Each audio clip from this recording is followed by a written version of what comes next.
What's going on, everybody? This is your boy Black Blade of Jihad coming to you with another video on this game, Black Deck. Now, I do want to bring a video to you today talking about offensive artifacts. Now, there are several types of artifacts, as I went over in the previous video.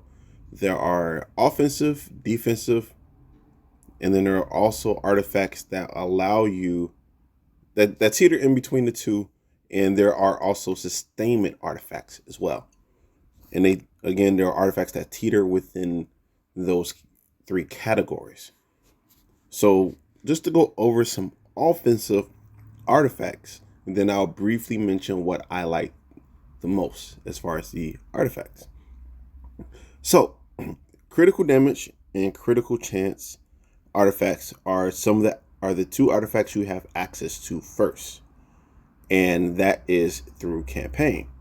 The reason why I mention these two first is because, one, you do have access to it early in the game, and then two, they are very, very easy to come by as well. That doesn't take away their potency or their usefulness whatsoever, but they are easy to come by if you just farm in campaign.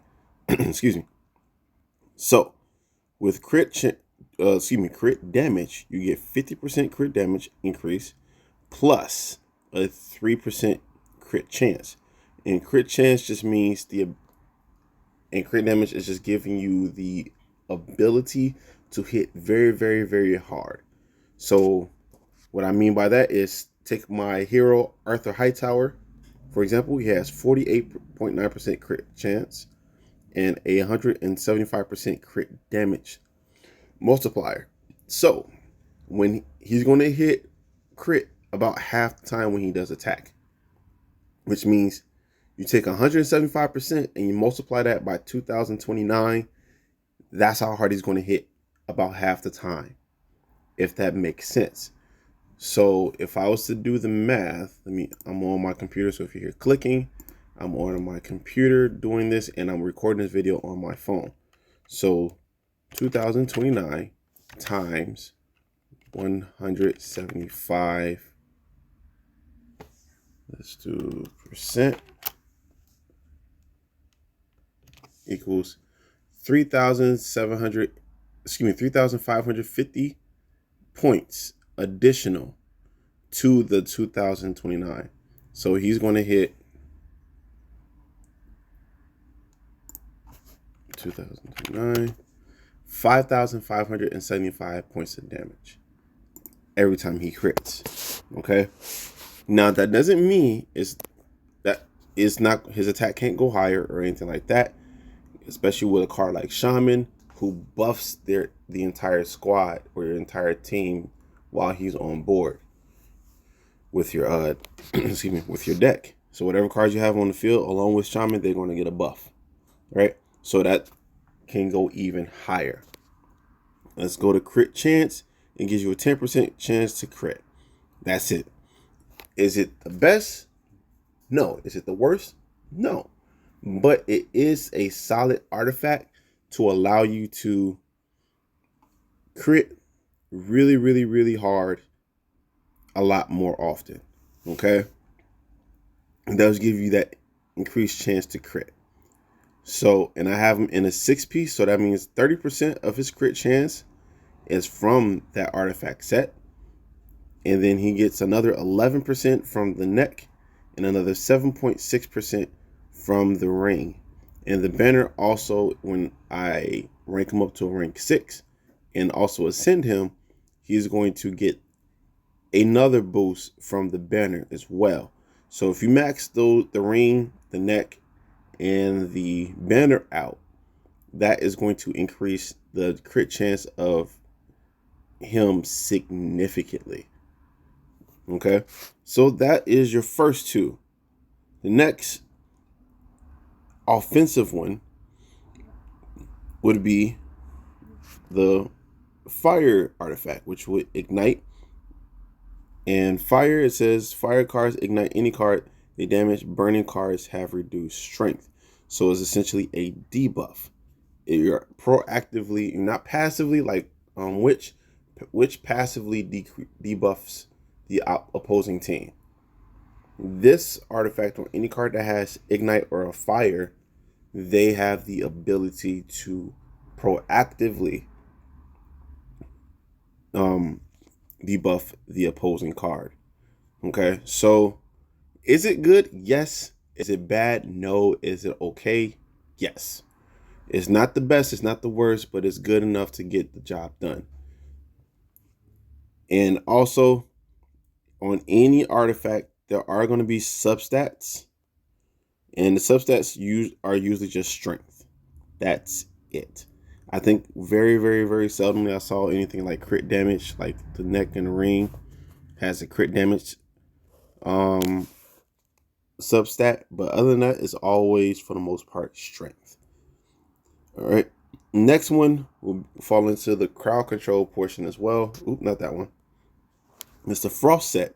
There is a divine frost set too that kind of teeters into the offensive and defensive at the same time.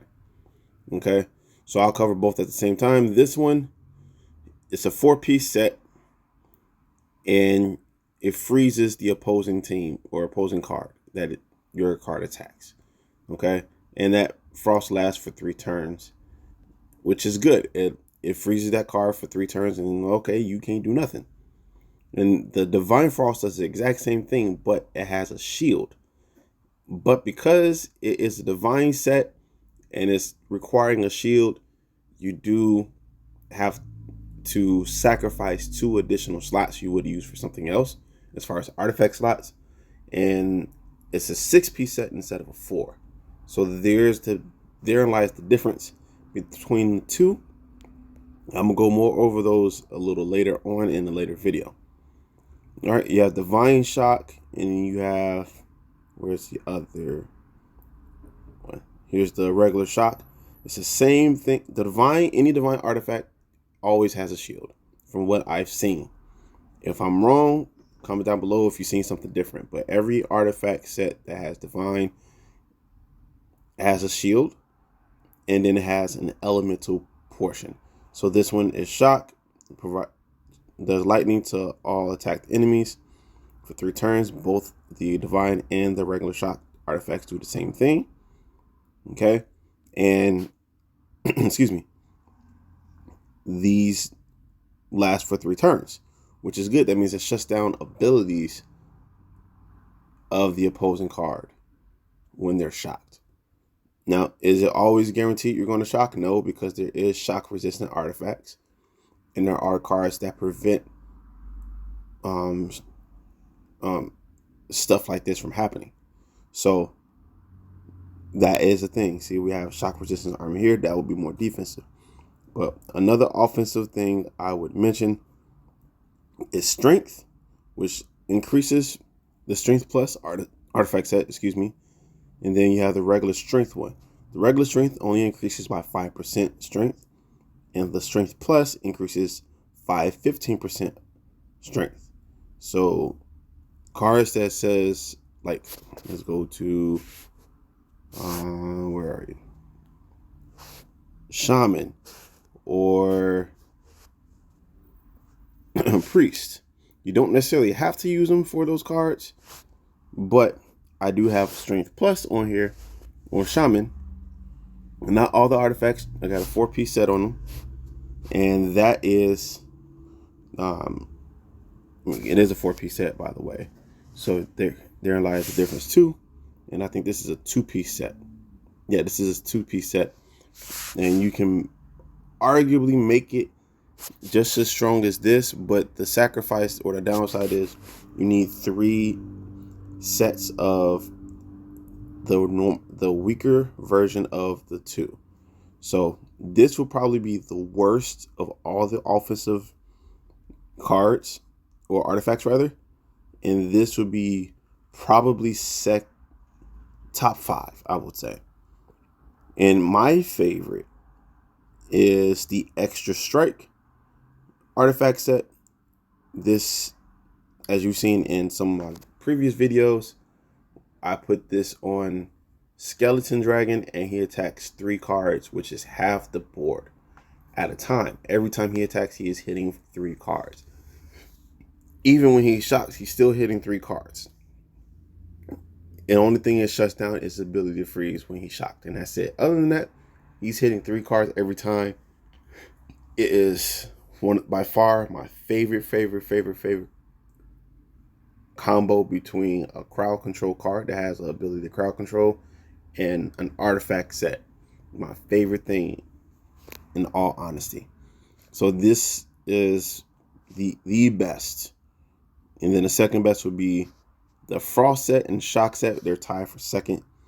And then third would probably be the Strength Plus. Okay.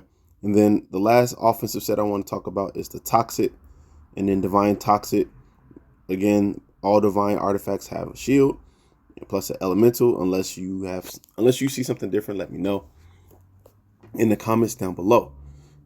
This one applies poison, which causes damage over 3 turns. Okay, that's pretty much it. It's a slow kill ability.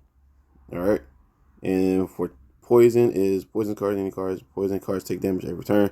It's not necessarily a percentage per se, but they take damage every turn, which is good. But it's not always the best. I have lost to cards that does this, so I'm not saying it's not good at all and don't ever use it. That's far from the truth, but you can use it if you want, if that's your play style. That's specifically not for me. I'm not the type of person to use poison cards or poison artifacts or anything like that. I will use them if I need to, but I'm not particularly fond of using them. Like, for example, I do have Alchemist who applies poison. I have a taunting set and a resurrection set on him.